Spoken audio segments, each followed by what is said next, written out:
بسم اللہ الرحمن الرحیم۔ السلام علیکم۔ امید کرتے ہیں آپ سب ایمان کی بہترین حالت میں ہوں گے۔ غزوہ حنین میں مسلمانوں کی فتح ہو گئی تھی۔ رسول اللہ صلی اللہ علیہ وآلہ وسلم اپنے صحابہ کے ساتھ بیٹھ کر بات چیت کر رہے تھے اور جنگی معاملات پر بحث ہو رہی تھی۔ ایک صحابی نبی اکرم صلی اللہ علیہ وآلہ وسلم کے پاس آیا اور عرض کرنے لگا، یا رسول اللہ صلی اللہ علیہ وآلہ وسلم، ہم نے جن کو قید کیا ہے ان میں سے ایک عورت بھی ہے جو کہتی ہے میں رسول اللہ صلی اللہ علیہ وآلہ وسلم کی بہن ہوں۔ نبی اکرم صلی اللہ علیہ وآلہ وسلم کا کوئی بہن بھائی نہیں تھا، اس لیے وہاں سب لوگ یہ بات سن کر بہت ہی حیران ہو گئے۔ نبی اکرم صلی اللہ علیہ وآلہ وسلم کے کہنے پر اس عورت کو خیمہ میں لایا گیا۔ جب وہ عورت خیمے میں داخل ہوئی تو وہ عورت نبی اکرم صلی اللہ علیہ وآلہ وسلم کو پیار بھرے انداز میں دیکھنے لگی۔ فتح مکہ تک زیر عرب میں تقریباً تمام قبیلے مسلمان ہو گئے تھے سوائے قبیلہ بنو حوارزم اور بنو سکیس۔ انہوں نے اسلام قبول نہیں کیا تھا۔ جب ان کو پتہ چلا کہ نبی اکرم صلی اللہ علیہ وآلہ وسلم نے مکہ میں بھی فتح کر لیا ہے، عرب کا سب سے بڑا قبیلہ قریش ان سے شکست کھا چکا ہے، تو قبیلہ حوارزن اور سکیس کے سرداروں نے حنین نامی مقام پر اپنی فوج لے کر جمع ہو گئے تھے۔ انہوں نے نبی اکرم صلی اللہ علیہ وآلہ وسلم کے اس مشن کو روکنے کی کوشش کرنے میں جنگ کا اعلان کر دیا۔ یہ شوال 8 ہجری سال 630 ہجری کا زمانہ تھا۔ جب نبی اکرم صلی اللہ علیہ وآلہ وسلم اس قبیلوں کے بارے میں خبر ہوئی تو نبی اکرم صلی اللہ علیہ وآلہ وسلم نے 10,000 صحابہ کرام مکہ سے اور 2,000 مسلمانوں کے ساتھ لے کر حوارزن سے جنگ کرنے کے لیے تیار ہو گئے۔ خود اپنی فوج کے یہ سپہ سالار تھے۔ یہاں اسلام کو فتح ہوئی۔ مشرکین کے 70 کے قریب سپاہی قتل ہو چکے تھے۔ 6,000 مشرکین کو گرفتار کر لیا گیا۔ ان کے 24,000 اونٹ اور 40,000 بکریاں مسلمانوں کے قبضے میں آ گئی تھی۔ ان میں ایک ایسی خاتون بھی تھیں جو روایاتوں کے مطابق صحابہ کرام کا ایک دستہ ان کو گرفتار کر کے پہنچا تو انہوں نے کہا، کیا تم مجھے قیدی بناؤ گے؟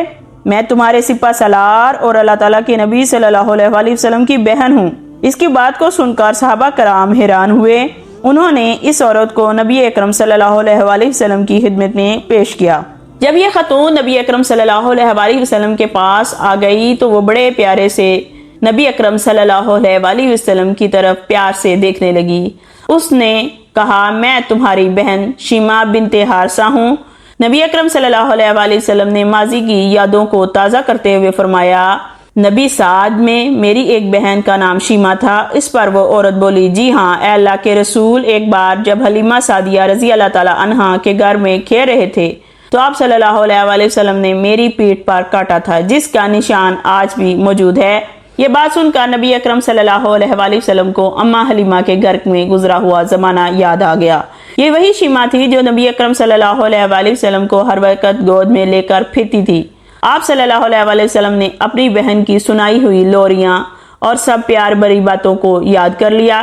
دراصل مکہ کے کالے پہاڑوں کے عقب میں مشرق کی جانب زرخیز باغات، سرز و سبز و شاداب پہاڑوں کے درمیان بہتے چشمے، لہراتی فصلیں اور حسین وادی تھی جس کو طائف کہتے ہیں۔ یہاں قبیلہ بنو سکیک اور بنو حوازن آباد تھے۔ یہ لوگ زبان خالص عربی تھی، چنانچہ ان قبیلوں کے لوگوں کو اپنے بچوں کو ان قبیلوں کی عورتوں کے حوالے اپنے بچے کر دیتے تھے تاکہ بچے کھلی آب و ہوا اور خالص ماحول میں پرورش پا سکیں اور خالص عربی زبان سیکھ سکیں۔ لہٰذا نبی اکرم صلی اللہ علیہ وآلہ وسلم کو بھی پیدائش کے بعد دائی حلیمہ کے پاس بھیج دیا گیا جو اسی علاقے کی خاتون تھی۔ آپ صلی اللہ علیہ وآلہ وسلم کا بچپن انہی وادیوں میں بسر ہوا تھا۔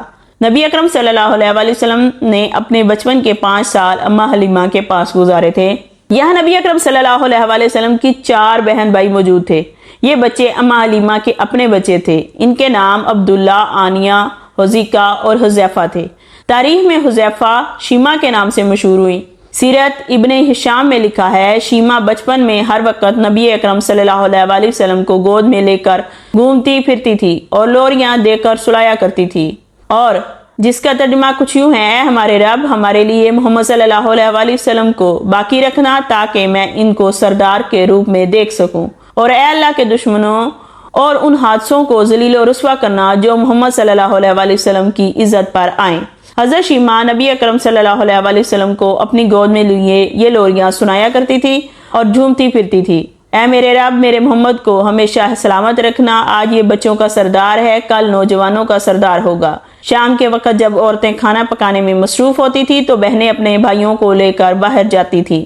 ہر بہن اپنے بھائی کو یہ تصور کرتی تھی کہ وہ اس زمانے کا سب سے پیارا بھائی ہے۔ ہر کوئی یہ کہہ کر لوری دیتا تھا کہ اس سے پیارا اس کا کوئی اور بھائی نہیں ہے۔ اتنی میں حضرت شیما اپنے بھائی محمد صلی اللہ علیہ وسلم کو اٹھا کر لاتی اور دور سے کہتی، میرا بھائی آ گیا، تو سب کے سب اٹھ جاتے ہیں۔ سیرت کی کتابوں میں درج ہے حضرت شیما رضی اللہ تعالیٰ عنہ شدید گرمیوں کی ایک دوپہر نبی اکرم صلی اللہ علیہ وسلم کو باہر لے گئی تھی۔ اماں حلیمہ کو فکر لاحق ہوئی، وہ ان کی تلاش کرنے کے لیے باہر گئی۔ انہوں نے دیکھا کہ ان کی بیٹی شیما نبی اکرم صلی اللہ علیہ وسلم کو گود میں لیے یہ شعر پڑھ رہی تھی، یہ وہ میرا بھائی ہے جو میرے ماں باپ سے پیدا نہیں ہوا، لیکن میں ان کو اپنے ماموں اور چچا پر فدا کرتی ہوں۔ حضرت حلیمہ نے فرمایا، اے شیما، اتنی گرمی میں لے کر کیوں آ گئی ہو؟ شیما نے عرض کیا، امی جان، بھائی جان کو گرمی نہیں لگ رہی ہے، کیونکہ دھوپ کی بچنے کے لیے اللہ تعالیٰ کے حکم سے ان پر ایک بادل سایہ کرتا رہتا ہے۔ جب یہ چلتے ہیں تو بادل ان کے ساتھ چلتا ہے، جب یہ رکتے ہیں تو بادل ان کے ساتھ رکتا ہے۔ اس وقت گزرتا گیا، حضرت شیما جوان ہو گئی، ان کی شادی بنو سکیم کے قبیلہ میں ہو گئی۔ 5 سالوں کے بعد نبی اکرم صلی اللہ علیہ وسلم مکہ میں چلے گئے۔ جب نبی اکرم صلی اللہ علیہ وسلم نے تبلیغ کا آغاز کیا تو اس کے بعد کئی بار اماں حلیمہ کئی بار مدینہ آئیں، لیکن ان کی ملاقات شیما سے دوبارہ نہ ہو سکی۔ اب اتنے سالوں بعد نبی اکرم صلی اللہ علیہ وسلم اپنی بہن کو ایک قیدی کی حیثیت دیکھ کر آنکھوں میں آنسو آ گئے۔ بہن کے استقبال کے لیے اٹھ کھڑے ہوئے، بہن کے لیے زمین پر اپنی چادر بچھا دی، ان کو اپنے پاس بٹھایا۔ دونوں بہن بھائی بچپن کی باتیں تازہ کرنے لگے۔ صحابہ کرام بھائی اور بہن کی باتوں سے لطف اندوز ہو رہے تھے۔ تاریخ یعقوبی کے مطابق رسول صلی اللہ علیہ وسلم کے ساتھ حضرت شیما کی بات چیت کے دوران انہوں نے حوارزم کے قیدوں کو رہا کرنے کی سفارش کی، لہٰذا نبی اکرم صلی اللہ علیہ وسلم نے حکم دیا قیدیوں سے فدیہ وصول کر کے رہا کر دیا جائے۔ نبی اکرم صلی اللہ علیہ وسلم نے بہت سا مال اپنی بہن کو عطا کیا، اگر وہ چاہیں تو مدینے میں رک سکتی ہیں، لیکن انہوں نے واپس اپنے قبیلے میں جانے کی خواہش ظاہر کی، لہٰذا ان کو نہایت عزت کے ساتھ ان کے گھر میں بھیج دیا گیا۔